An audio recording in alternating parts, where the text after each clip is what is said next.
Now then, when 2-year-old Ishaq died in 2020 because of respiratory problems caused by extensive mould that was found in his family's flat, an investigation was launched in order to answer, well, not just the coroner's question, but just about everyone's question. How on earth does such a young child die here in the UK, now, today, because of mould in his home? This morning, that report was published. It found the landlord, Rochdale Borough-wide Housing, bullied, intimidated and dehumanised tenants, blaming them for their damp and mould problems. And we're joined now by the person who wrote the report, Richard Blakeway, Morning, Richard. whose job it is to resolve housing complaints in England, as well as social housing campaigner Kwejo Tweneboa. Alongside him, Kwejo, you're a regular on this programme. You've investigated these issues for this programme and actually got action on those issues within sort of 24 hours of your reporting for Good Morning Britain. So we'll get your response to this right now as well. Awab Ishaq's case struck a chord with you, didn't it? I mean, absolutely tragic. This is why I do what it is I do in terms of campaigning on behalf of tenants living in situations like him and his family did. It's absolutely devastating, and no one should have had to go through that. But I see it's often all too common up and down the country. I mean, the amount of complaints I receive in terms of damp and mould, it is the most complaints that I receive in terms of disrepair. What I find shocking about your report, Richard, is that these poor residents, I mean, dozens and dozens and dozens and dozens of them, were at their wits' end, complaining to the Housing Association, complaining and complaining, insisting that action was taken, and yet they were being blamed. They were being blamed for the fact that there were structural problems, leakages, all sorts of things that was causing the mould. It was all meant to be their fault. I think you're absolutely right. I think there's kind of two things happening here. I think on damp and mould, there's a kind of 40-year attitude that actually residents should open the window, put the heating on, all of that kind of stuff, when actually there might be a repair issue for the landlord. But I think the second thing in this report which disturbs me is that whether it was noise, nuisance, whether it was the ending of the tenancy and a resident's parents' ashes being chucked away by the landlord, I think there was a kind of just a callousness and a kind of attitude that somehow the residents were kind of second class, which is really disturbing. Sorry, just explain what happened in that instance. So the report obviously looks at what happened around damp and mould, but it also looks at other cases we investigated. Yeah. And in one case, the landlord, the tenancy was coming to the end. They knew the date had changed. They didn't tell the resident the date had changed. The resident wasn't able to clear the belongings, so the landlord did it, and that included throwing away the ashes of their parents. Oh. This landlord threw away the ashes of a pet. That's unbelievable. And I think the landlord has obviously got to really address lots of things. Can I just say something? Including... Did they know that they were throwing away ashes? Well, I mean, look, I don't know if the people who did it knew exactly that they were throwing away ashes, but clearly they knew that the tenancy was ending and they were throwing away the residents' belongings, and the resident didn't have that opportunity. And that underscores the wider point that your report makes, that Rochdale Borough-wide Housing treated these residents with contempt. The way that they spoke to them, the language that they adopted, the expressions that they used was utterly dismissive, wasn't it? Yeah, and I think that's key. Because I think there are improvements in approach, in policies, in systems, all of that stuff. But the heart of this is people and the treatment of people by people. And I think culture is so important to turn around this landlord, but also for the sector as a whole. Because I have to say, some of the issues I see here are the sort of issues I see in other cases with other landlords.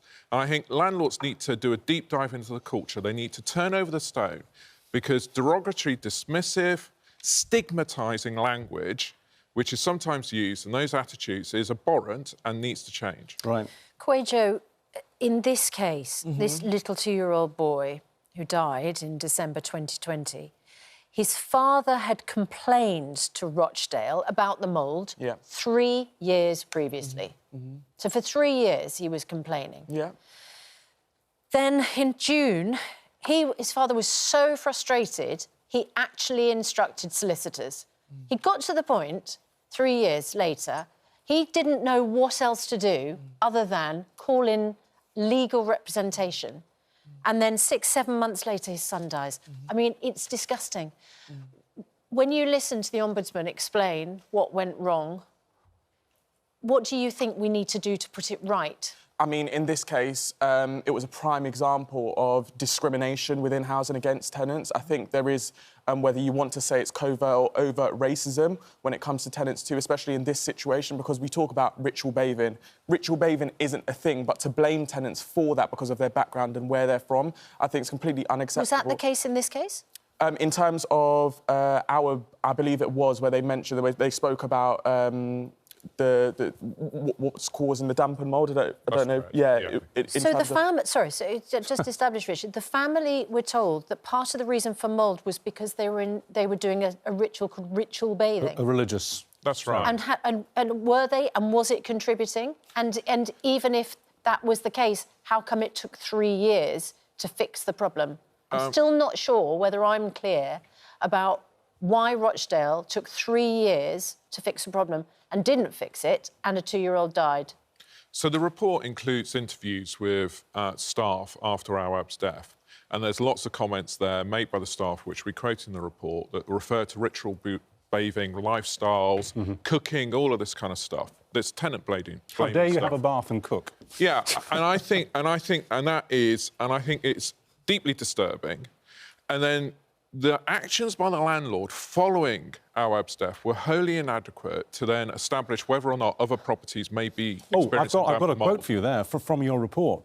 You found that after this little boy died, it was 2 years, almost 2 years after little Awab died, before they even checked a single other home on the estate. Yeah, there was a kind of telephone survey. I mean, it was wholly inadequate. And I think that, again, kind of comes back to the issue that this landlord, I recognise, is now trying to recover, it's making changes, it's learning lessons, it's cooperated fully with our report.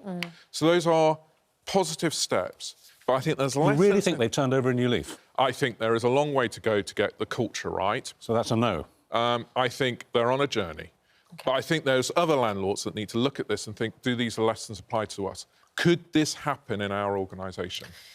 I mean, ritual bathing, Kwejo, if I have a bath every day, am I ritual bathing? It's utterly it is ludicrous. I mean, the term itself just absolutely frustrated me because it's clearly discrimination. It's only a certain demographic of people that it's used against, and it's wholly unfair, I think. It's just not an accurate description whatsoever, and it shouldn't be the case. It's really interesting having you, the housing campaigner, probably the most high-profile housing campaigner right now, next to the Housing Ombudsman. What would you like to say to the Ombudsman about the numerous cases that you deal with every day? I'd love for my inbox not to be full of tenants complaining. I think there needs to really be drastic action when it comes to damp and mould, but disrepair across the board and holding landlords to account. I mean, tenants have had lip service for a very long time, and landlords are good at sticking on their website, they look after their tenants, they want to provide decent homes, but it's a different sort of experience when I'm out there and seeing the conditions people are actually going through. Things really need to change, and not just lip service, action needs to really be taken. Well, congratulations on the report, because, as we said at the outset, this is what the coroner wanted to find out. How could this have happened? And now we know. And it's human behaviour. It's human behaviour. It's not ritual bathing. Crying out loud. You couldn't make it up, could you? No, you couldn't make it up. Shocking. A housing association, you sort of expect them to behave... But in a more socially aware way, But it's a culture, isn't it? And treating people who rent as second class. Yeah. Absolutely. And that's got to right. stop. Appalling. In one. Somebody lost their job over it. You wonder if they should have lost their liberty. Well, listen, right of reply, as they say. Oh, Rochdale Borough-wide Housing said that the findings in the report are sobering, not unexpected. There had been significant learning following the tragic death of Awab Bishat, which they acknowledge highlighted key failures. It certainly did. I imagine, Richard, you are now going to get a lot of forwarded emails from Kwejo as he goes through. Tomorrow. Good. Thank you both very much indeed. Thank you, Andrew and Kevin.